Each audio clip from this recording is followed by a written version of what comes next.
Hi guys! Nate and Jaja here. Tara, explore natin ang South Korea sa aming 5-day itinerary. Let's go!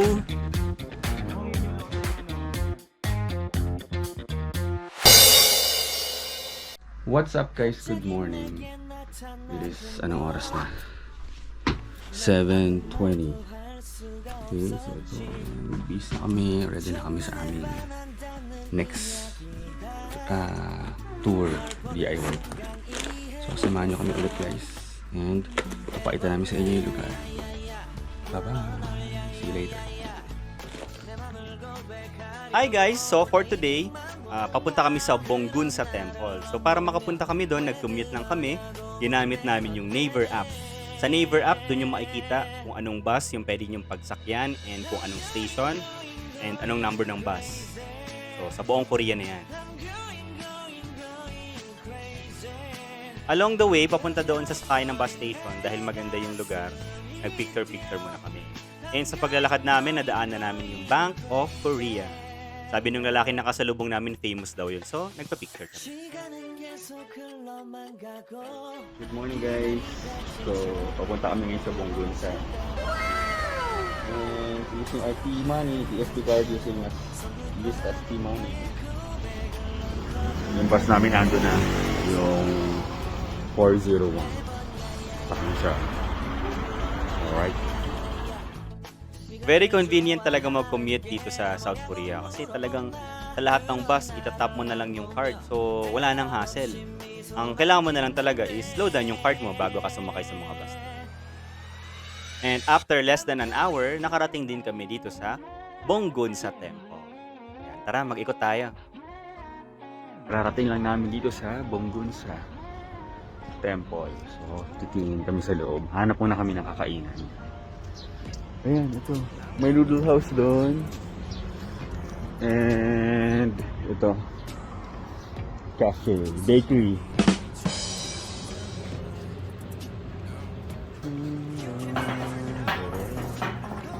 We're here at a cafe. Cafe kami guys. There's some bread. The bread.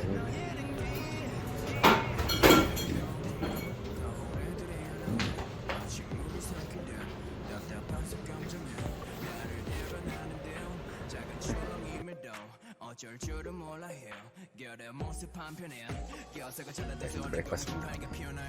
Dahil malamig sa loob. So, papainit na ako. Parang may macchiato. Sarap.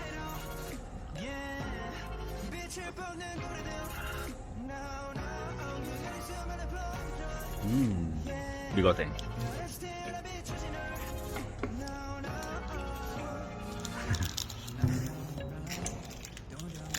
Sarap. Namis ang kanilang kape. Bagay sa malamig na panahon. Okay, babalitaan namin kayo guys pag ano na kami sa loob. Pasok. Egg drop pa rin hanggang dito. Egg drop. Egg drop pa din.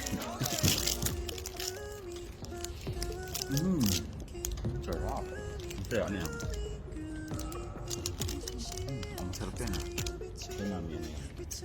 Egg sandwich. Egg cheese.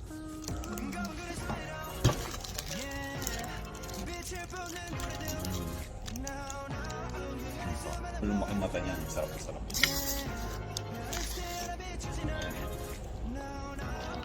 Ito yung mami yan. Hindi na ibabalik sa inyo mami yan.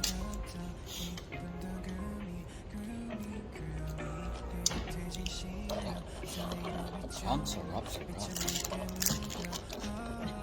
Masarap ba? Nalata mo? Ang sarap. Creamy. Diba Ari? Ang sarap. Cheers tayo guys. Coffee. Bonggunsa Temple is a Buddhist temple that dates back to 794. It is located south of the Han River and just north of the Starfield COEX Mall in Gangnam-gu. It was originally known as Gyeongsongsa when first built. Gyeongsongsa was refurbished in 1498 by Queen Jonghyun. At this time, it was renamed as Bonggunsa.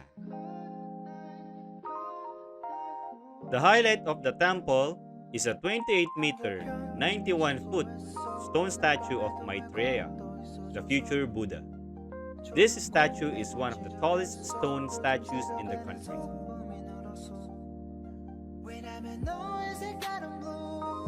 Ang maganda dito guys sa Bonggunsa, libre yung entrance. Magabayad lang kayo kapag gumamit kayo ng parking. Very scenic and Instagrammable yung place. Kaya sulitin nyo na mag-take ng mga pictures and gamit ang inyong magagandang mga camera.